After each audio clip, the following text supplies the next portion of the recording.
Hello student, good evening. कैसे हो आप लोग? शायद अच्छे ही होंगे। आज का हमारा टॉपिक है आहार एवं पोषक। आहार एवं पोषक को क्या चार भागों में डिवाइड किया गया है स्टूडेंट। पहला, कार्बोहाइड्रेट्स, वसा, प्रोटीन्स, खनिज लवण, विटामिन और खनिज लवण मतलब दो वाली किया, खनिज लवण और विटामिन। ये हमारे शरीर को क्या करते हैं? ऊर्जा प्रदान करते हैं, हमारे दैनिक कार्यों को करने के लिए प्रेरित करते हैं और हमारे शरीर में जो रोग हो जाते हैं छोटे छोटे, उन रोगों से क्या करते हैं? हमारे शरीर को लड़ने के लिए प्रेरित करते हैं। ये भोजन, इन्हीं से हमारे शरीर का क्या होता है? निर्माण होता है। क्या होता है? निर्माण होता है। स्टूडेंट, आपने सुना होगा कि उस बच्चे को, कभी कभी छोटे बच्चे होते हैं 1 से 5 साल के बच्चे, उनको क्या मेरास्मस रोग हो जाता है। क्या हो जाता है? मेरास्मस रोग हो जाता है, क्वाशियर का रोग हो जाता है। तो स्टूडेंट, जो क्वाशियर का रोग होता है स्टूडेंट बच्चों में, वो क्या होता है? विटामिन की कमी से हो जाता है। किसकी कमी से हो जाता है? विटामिन की कमी से हो जाता है। तो वो कमी को पूरा करने के लिए हमें क्या दिया जाता है? पोषक आहार दिया जाता है। क्या दिया जाता है? पोषक आहार। संतुलित भोजन बोलते हैं। संतुलित भोजन का मतलब होता है ऐसा भोजन जिसमें सभी प्रकार के पोषक तत्व उपस्थित हो। जो हम भोजन ग्रहण करते हैं, खाते हैं, उसमें सभी प्रकार के क्या हो? पोषक तत्व क्या हो? उपस्थित हो। तो उसी को क्या बोलते हैं? संतुलित आहार या संतुलित भोजन कहते हैं। तो वो भोजन हमें टुकड़ों के रूप में प्राप्त होता है। हमारे शरीर में क्या क्या प्राप्त होता है? देखो कैसे प्राप्त है। कार्बोहाइड्रेट्स के रूप में प्राप्त होता है, खनिज लवण होती है, वसा होती है, प्रोटीन्स होती है, विटामिन होती है। इन सभी के कार्य क्या होते हैं? इनसे हमें क्या होता है? ऊर्जा प्रदान होती है। क्या होती है? ऊर्जा प्रदान होती है, जो हमें क्या करती है? दैनिक कार्यों को करने के लिए प्रेरित करती है। तो भोजन जो फूड होता है हमारा, उसको कितने चार भागों में डिवाइड किया गया है। कितने भागों में डिवाइड किया गया है? चार भागों। पहला होता है ऊर्जा देना। जिस भोजन को हमने ग्रहण किया, वो भोजन हमें क्या करता है? ऊर्जा देता है, एनर्जी देता है, एनर्जी प्रोवाइड करता है, ऊर्जा प्रदान करता है। उसके बाद में सेकंड होता है उपापचय क्रियाएं। वो भोजन क्या टुकड़ों में उपापचय क्रियाओं में बदलता है। उपापचय क्रियाओं को दो भागों में डिवाइड किया गया है स्टूडेंट। पहला होता है उपचय, दूसरा होता है अपचय। क्या होता है? पहला होता है उपचय, दूसरा होता है अपचय। जिसे बोला जाता है उपापचय। उपापचय को क्या बोलता है?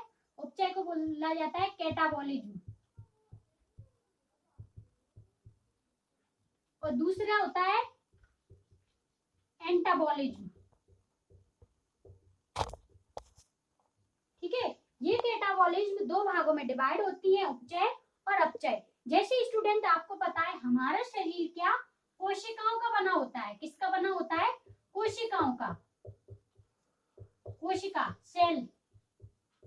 जीवन की जो मूलभूत इकाई होती है वो क्या होती है? सेल होती है। क्या होती है? सेल। ये हमने पोषक आहार क्या किया? ग्रहण किया। ये पोषक आहार हमारे शरीर में उपापचय क्रियाओं के रूप में क्या होगा? डिवाइड होगा। उपापचय क्रिया इसको क्या करेंगी? उपचय और अपचय दो भागों में डिवाइड करेंगी। तो जब उपचय अपचय होगा, तब हमारे शरीर में क्या होता है? एक पदार्थ होता है माइटोकॉन्ड्रिया। नाम सुना होगा स्टूडेंट आपने, माइटोकॉन्ड्रिया। माइटोकॉन्ड्रिया को कोशिका का क्या पावर हाउस बोला जाता है, मतलब ऊर्जा गृह बोला जाता है। इसमें क्या होती है? ऊर्जा संचित होती है। क्या होती है? ऊर्जा संचित होती है। उसी ऊर्जा को जब पोषक आहार हमने ग्रहण किया, वो पोषक आहार टुकड़ों में बदला, ऑक्सीकरण की क्रिया हुई। ऑक्सीकरण की क्रिया होने के बाद में ऊर्जा देना, ऊर्जा देता है। उसके बाद में तो जो ऊर्जा संचित होती है हमारे बॉडी में, हमारे कार्य को करने के लिए संचित होती है, उसको बोला जाता है उपचय। उसको क्या बोला जाता है? जो संचित हुई ऊर्जा, संचित ऊर्जा को उपचय बोला जाता है। क्या बोला जाता है? उपचय। और जो स्टोर की हुई ऊर्जा बाहर निकाल दी जाती है, बाहर निकाल दी जाती है, उसको क्या बोला जाता है? अपचय बोला जाता है। उपचय और अपचय बोला जाता है। तो दूसरा क्या था? उपापचय क्रियाएं। तीसरा हमारा मुख्य तीसरा कार्य होता है रोगों से सुरक्षा। जो भोजन हमने ग्रहण किया वो हमें रोगों से सुरक्षा करता है।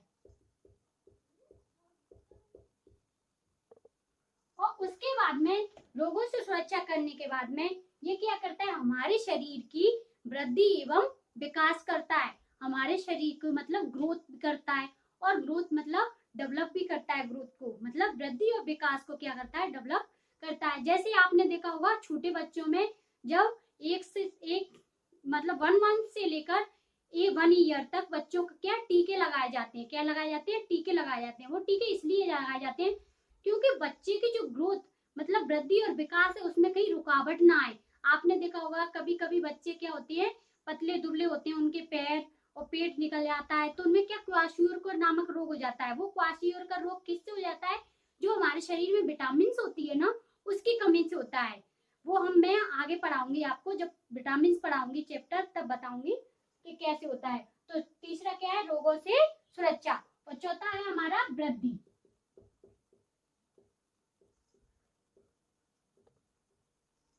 ग्रोथ।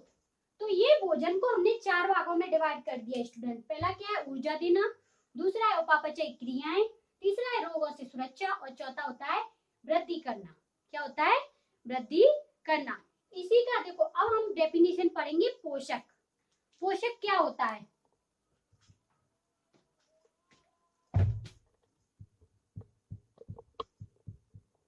मैं लिख दूं आपके लिए, वे पदार्थ जो हमें ऊर्जा प्रदान करते हैं,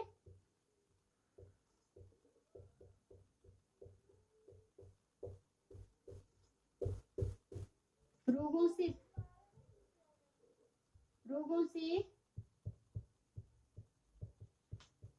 सुरक्षा करते हैं,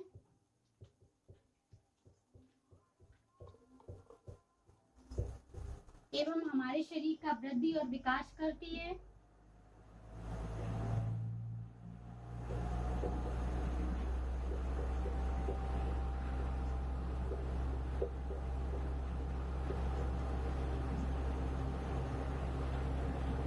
वृद्धि और विकास करते हैं,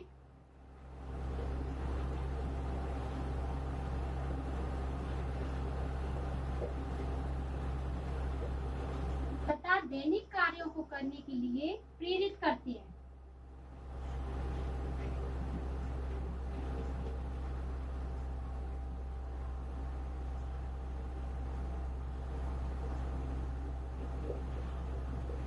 दैनिक कार्यों को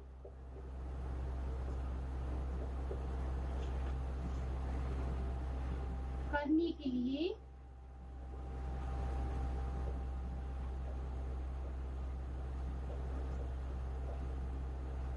प्रेरित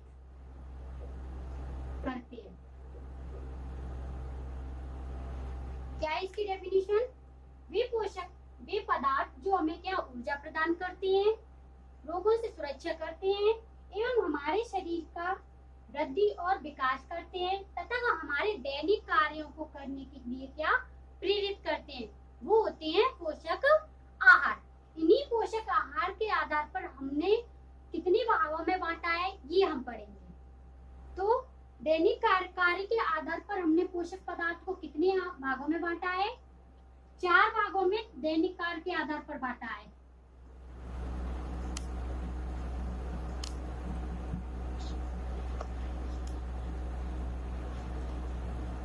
कार्यों के आधार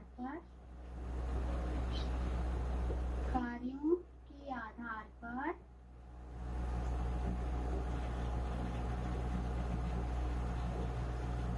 पोषक पदार्थ,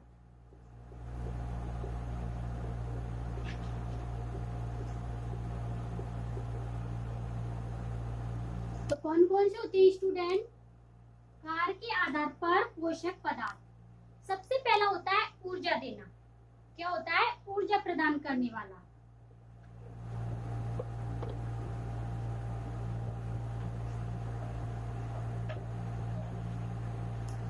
ऊर्जा प्रदान करने वाले कौन से होते हैं, कार्बोहाइड्रेट्स,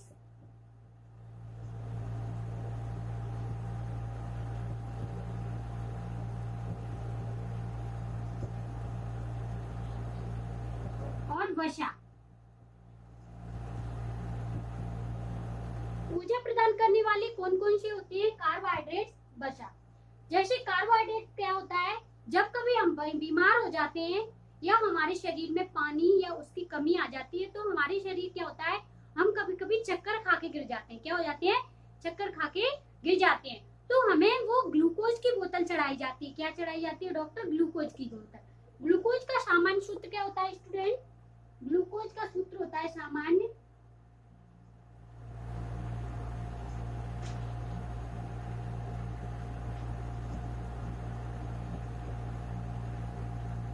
क्या होता है, C6H12O। ये होता है ग्लूकोज का सामान्य सूत्र। ये हमें कहाँ से, ये हमें कार्बोहाइड्रेट से प्राप्त होता है। कहाँ से, ये ग्लूकोज कार्बोहाइड्रेट्स होता है। क्या होता है, कार्बोहाइड्रेट्स होता है, जो हमारे शरीर को क्या, तुरंत तुरंत ऊर्जा प्रदान करता है। क्या करता है, तुरंत ऊर्जा प्रदान करने वाला होता है ग्लूकोज। क्या होता है, ग्लूकोज। अब जैसे इनमें क्या होती है, कार्बोहाइड्रेट्स में शर्करा होती है। क्या होती है, शर्करा होती है। ग्लूकोज में क्या, ग्लूकोज में भी शर्करा होती है, फलों में भी शर्करा होती है, मीठे फल, हनी में भी कार्बोहाइड्रेट्स होता है। देखो स्टूडेंट, कार्बोहाइड्रेट्स हमें किस किन स्रोतों से प्राप्त होता है, भोजन अनाज से प्राप्त होता है, फल से, हनी शहद से प्राप्त होता है, और किससे प्राप्त होता है, और हमें प्राप्त होता है जो हमें बोतल वगैरह चढ़ाई जाती है ना, उनसे हमें क्या होता है, कार्बोहाइड्रेट्स प्राप्त होता है। तो जो कार्बोहाइड्रेट्स होता है वो हमें तुरंत ऊर्जा प्रदान करता है। वसा, लिपिड्स, इससे भी हमें तुरंत ऊर्जा प्रदान होती है।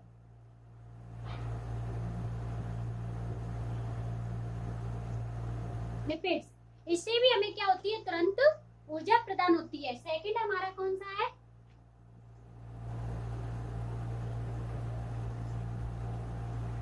शारीरिक वृद्धि।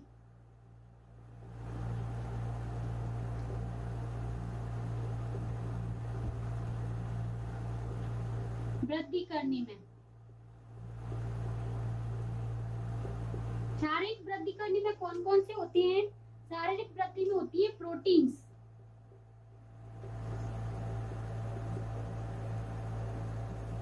प्रोटीन्स मैंने अभी आपको बताया था, क्वाशयोर का रोग नामक हो जाते हैं। ये हमारे किसी प्रोटीन्स की कमी से हो जाते हैं। ये बच्चों में ज्यादा होते हैं। कहाँ पर होते हैं, ये बच्चे होते हैं, छोटे छोटे बच्चे होते हैं, उनमें क्या ये ज्यादा होने के चांस होते हैं। उसके बाद में शारीरिक वृद्धि और है उपापचयी क्रियाएं, वो मैंने आपको पढ़ाया ही था।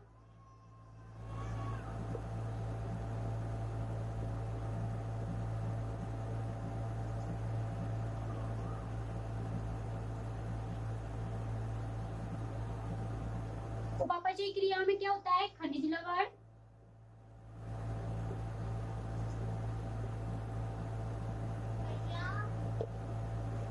खनिज लवण, विटामिन,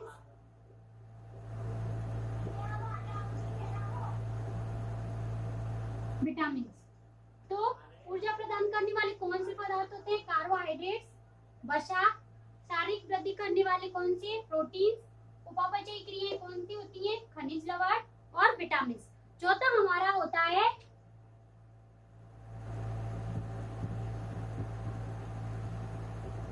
अनुवांशिकी। जो क्या होता है, एक पीढ़ी से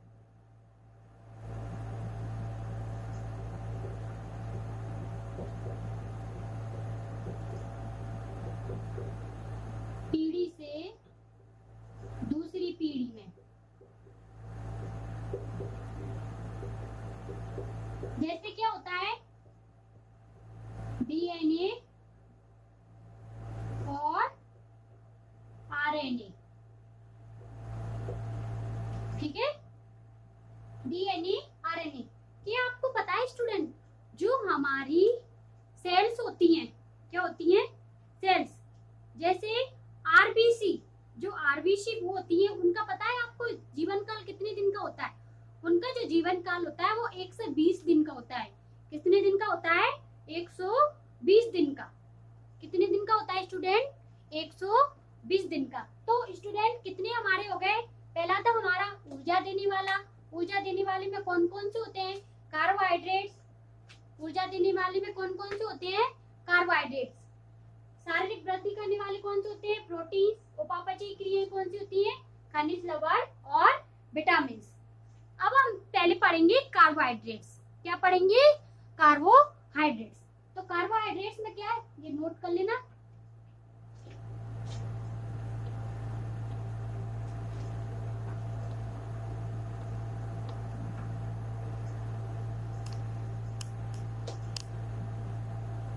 कार्बोहाइड्रेट्स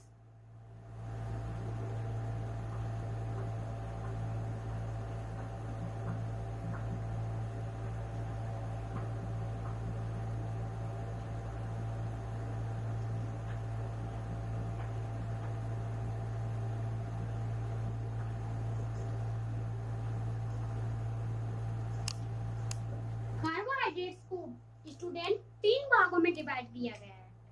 कितने भागों में डिवाइड किया गया है कार्बोहाइड्रेट्स? जैसे क्या? शर्करा, शर्करा बोला जाता है। क्या बोला जाता है? शर्करा भी बोला जाता है। जैसे 3 भागों में डिवाइड किया है। सबसे पहले होता है मोनोसैकेराइड। क्या होता है? मोनोसैकेराइड। मोनोसैकेराइड जो मोनोसैकेराइड होते हैं उनमें क्या होता है? कार्बन के अणु बने होते हैं। क्या होते हैं? कार्बन के अणु बने होते हैं। सॉरी, पहले मैं आपको कार्बोहाइड्रेट की डेफिनेशन या वो बता दूं कार्बोहाइड्रेट्स क्या होता है। तो कार्बोहाइड्रेट्स मतलब 3 उनसे बना होता है। कितने? 3 अणु से, जिसमें होता है कार्बन, हाइड्रोजन और ऑक्सीजन। क्या होता है? कार्बोहाइड्रेट किससे बना होता है? कार्बन, हाइड्रोजन और ऑक्सीजन।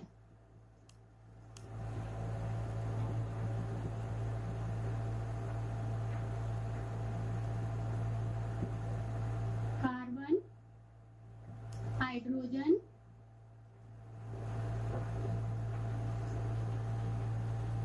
और ऑक्सीजन।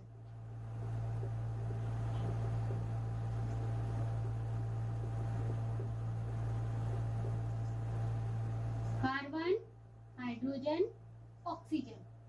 ऑक्सीजन की इसमें सबसे ज्यादा अधिक मात्रा होती है। अब इनका अनुपात कितना होता है?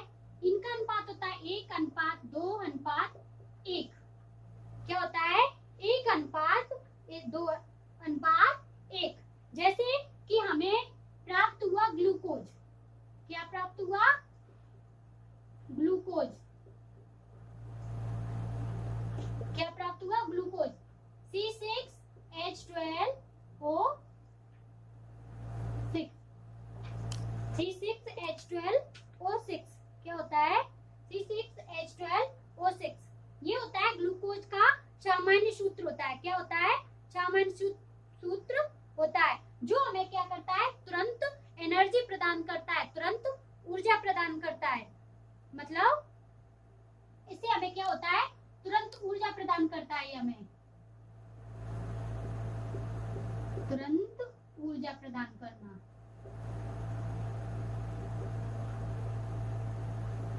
कार्बोहाइड्रेट इनका सामान्य सूत्र क्या होता है? इसका सामान्य सूत्र होता है CnH2nO(ON) ये इनका सामान्य सूत्र होता है।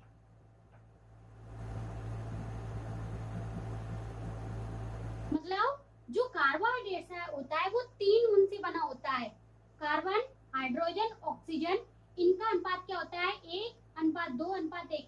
अब स्टूडेंट क्वेश्चन कैसे बनता है? क्वेश्चन ये पूछता है कि जो कार्बोहाइड्रेट्स होता है वो मुख्यतः कितने अणुओं से मिलकर बना होता है और उनका अनुपात क्या होता है। कभी कभी अनुपात पूछ लिया जाता है, कभी कभी अणु पूछ लिए जाते हैं। तो अणु कौन कौन से होते हैं? Carbon, hydrogen, oxygen. और अनुपात क्या होता है? 1:2:1 ये होता है।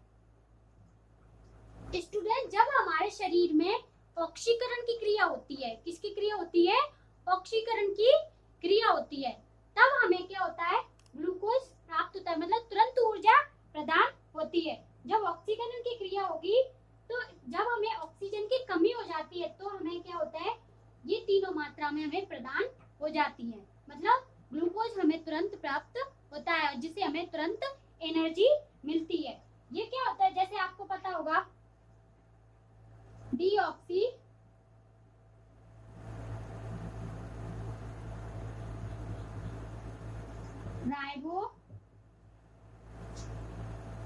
राइबोज शुगर,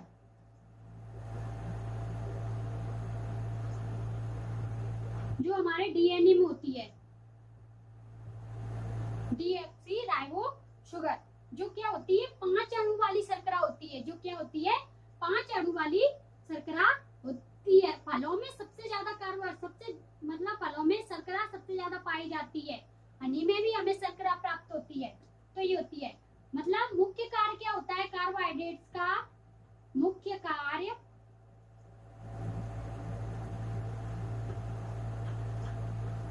ऊर्जा प्रदान करना।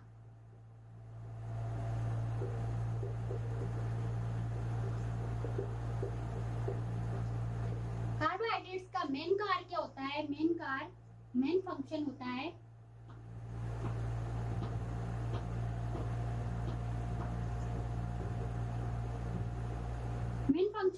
ऊर्जा प्रदान करना।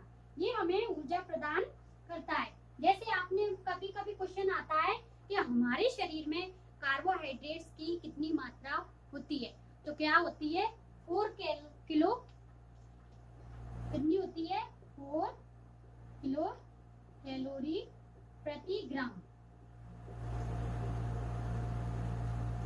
ये हमारे शरीर में कार्बोहाइड्रेट्स होता है, कितनी मात्रा होती है 4 किलो कैलोरी प्रति ग्राम।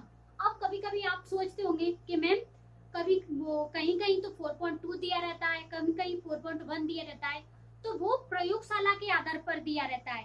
4.2 दिया होता है ना, वो प्रयोगशाला के आधार पर होता है।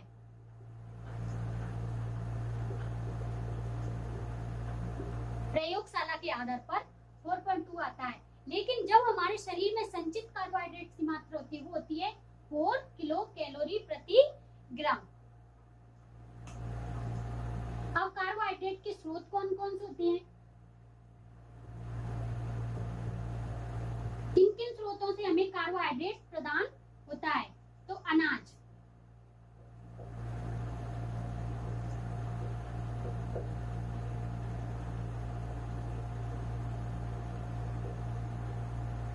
उसके बाद में फल,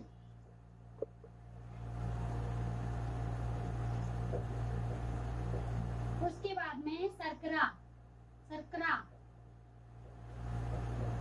शुगर से भी हमें कार्बोहाइड्रेट प्राप्त होता है, दूध,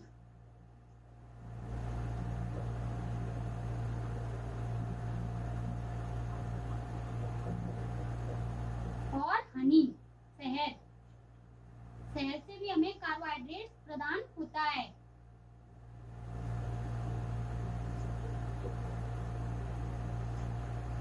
ये हमारे स्रोत हैं, कार्बोहाइड्रेट्स के स्रोत अनाज, फल, शर्करा, दूध, शहद। इन स्रोतों से हमें कार्बोहाइड्रेट्स प्राप्त होता है। आपको पता है स्टूडेंट, 1 ग्राम कार्बोहाइड्रेट्स होता है, उसमें कितने किलो कैलोरी ग्राम ऊर्जा प्रदान होती है, तो मैंने आपको क्या बताया था 1 ग्राम कार्बोहाइड्रेट्स में क्या होता है 4 किलो कैलोरी ग्राम ऊर्जा प्राप्त होती है हमें। जब 1 ग्राम कार्बोहाइड्रेट का ऑक्सीकरण होगा तब हमें क्या होगी 4 किलो कैलोरी ग्राम प्रति ग्राम ऊर्जा प्राप्त होगी।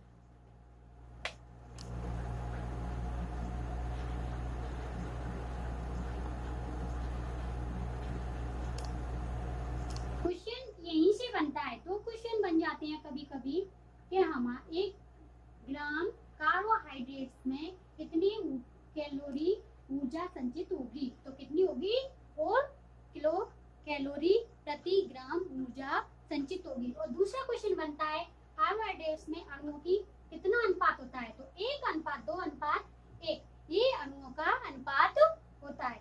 अब है अगला टाइप्स ऑफ कार्बोहाइड्रेट्स, कार्बोहाइड्रेट्स के प्रकार।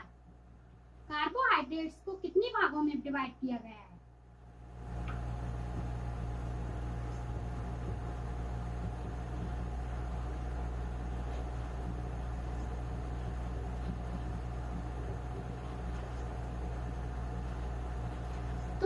स्टूडेंट कार्बोहाइड्रेट्स को तीन भागों में मतलब तीन भागों में डिवाइड किया गया है, तीन भागों में बांटा गया है। पहला होता है मोनोसैकेराइड, मोनोसैकेराइड।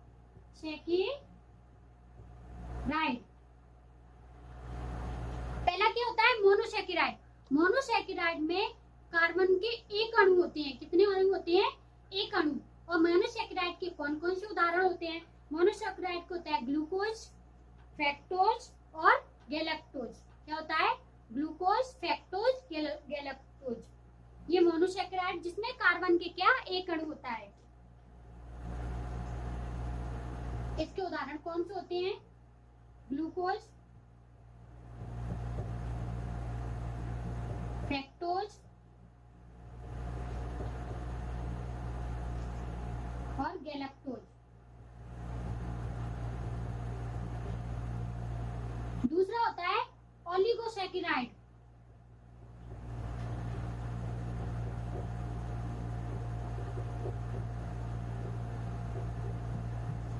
ओलिगोसैकेराइड में स्टूडेंट कार्बन के 2 से 9 अणु आपस में जुड़े होते हैं। जो मोनोसैकेराइड होते हैं उन्हीं से क्या होता है? ओलिगोसैकेराइड होता है। इसमें क्या होता है? कार्बन के 2 से लेकर 9 अणु आपस में जुड़े हुए होते हैं।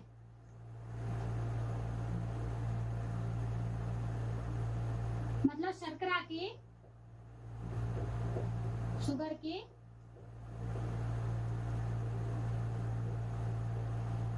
2 से लेकर 9 अणु आपस में जुड़े होते हैं। इसके उदाहरण कौन कौन से होते हैं? इसके उदाहरण होते हैं सुक्रोज, माल्टोज और गैलेक्टोज। माल्टोज और lactose.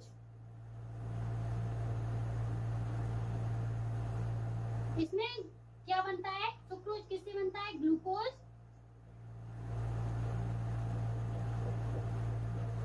Plus fructose.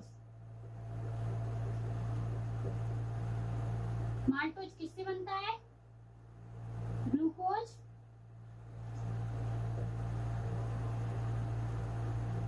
Plus glucose.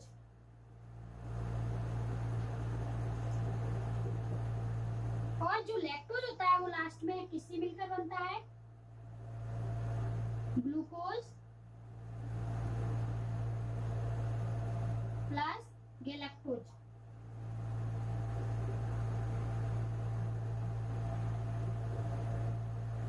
तो मोनी ओलिगोसैकेराइड में शर्करा के कितने अणु होते हैं? 2 से लेकर 9 अणु आपस में जुड़े होते हैं।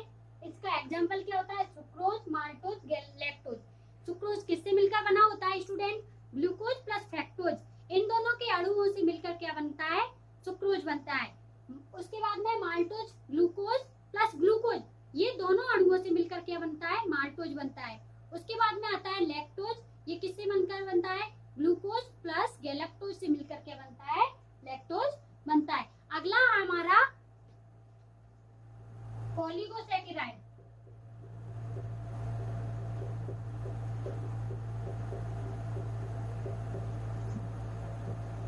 इसमें क्या होती है? इसमें एक श्रृंखला के रूप में शर्करा होती है। कैसे होती है? हजारों की संख्या में होती है। हजारों की संख्या के रूप में श्रृंखला बनी होती है। इसमें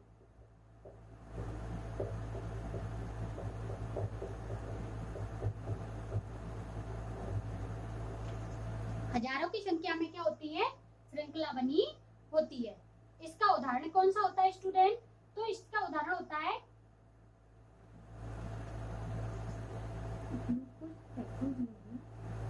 ये हजारों की संख्या में क्या श्रृंखला बनी होती है। तो सबसे पहले हम क्या पढ़ेंगे? मोनोसैकेराइड। क्या पढ़ेंगे? मोनोसैकेराइड। मोनोसैकेराइड कहाँ से होता है? कैसे प्राप्त होता है? क्या कार्य होता है ये?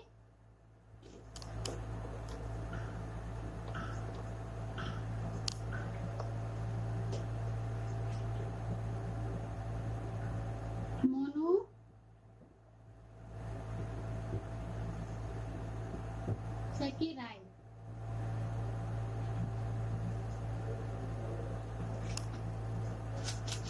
ये क्या होती है? ये सरलतम शर्करा होती है स्टूडेंट।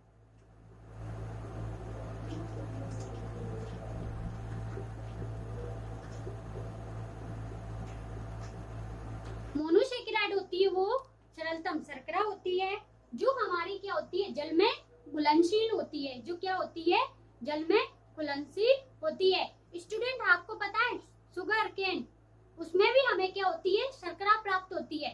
शुगर केन, उसको कैन शुगर बोले जाते हैं। जो गन्ना होता है उससे भी हमें क्या प्राप्त होती है? शर्करा होती है, क्योंकि कार्बोहाइड्रेट्स के रूप में मेन होता है, उसमें शर्करा प्राप्त होती है। हमारे शरीर को जो ऊर्जा प्रदान कर रहा है, तुरंत ऊर्जा प्रदान कर रहा है, उससे हमें शर्करा प्राप्त होती है। आपको पता है स्टूडेंट, जो फलों में जो शर्करा होती है, आपको पता है कभी दूध, जो दूध आप पीते हो उसमें कौन से नाम की शर्करा होती है?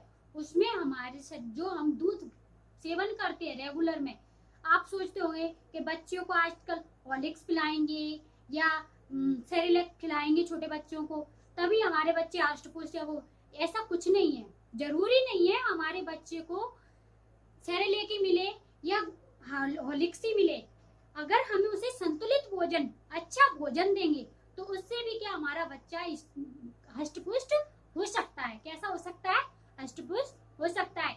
दूध, दूध से हमें तुरंत एनर्जी भी प्राप्त होती है। और दूध क्या होता है? दूध में जो शर्करा होती है वो माल्टोज नामक शर्करा होती है। जो दूध से हमें प्राप्त होती है वो शर्करा कौन सी होती है? माल्टोज शर्करा प्राप्त होती है। तो हम कहाँ पाते हैं? मोनोसेकेराइड। मोनोसेकेराइड क्या होती है? सरलतम शर्करा होती है, जिसे क्या बोला जाता है?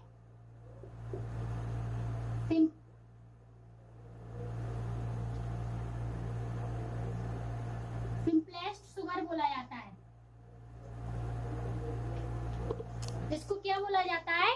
Simplest sugar. ये क्या होती है? ये जल में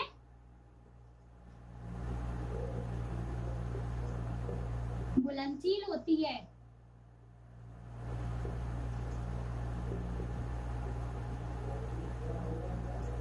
ये हमें का अंगूर शर्करा,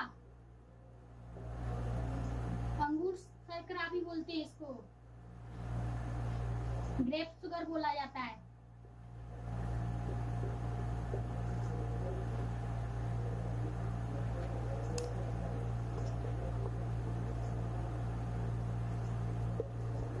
ये क्या होता है? ये मोनोसेकेराइड, ये ग्लूकोज है। ये क्या है? ग्लूकोज।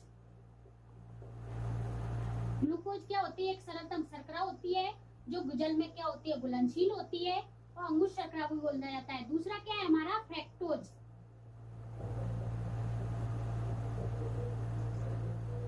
फ्रैक्टोज क्या होती है स्टूडेंट? फ्रैक्टोज होती है जिसे हम फल शर्करा बोले जाते हैं। फ्रैक्टोज को किस शर्करा के नाम से जाना जाता है? फल शर्करा, फ्रूट शुगर बोला जाता है उसको।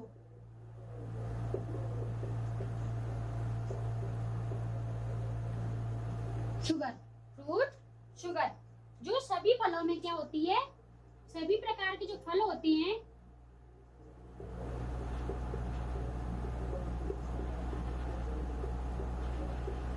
फलों में पाई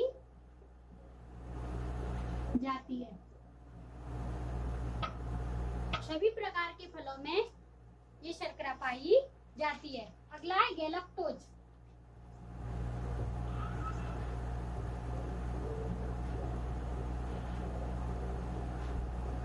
जो गैलेक्टोज शर्करा होती है वो कहाँ पाई जाती है स्टूडेंट? दूध में।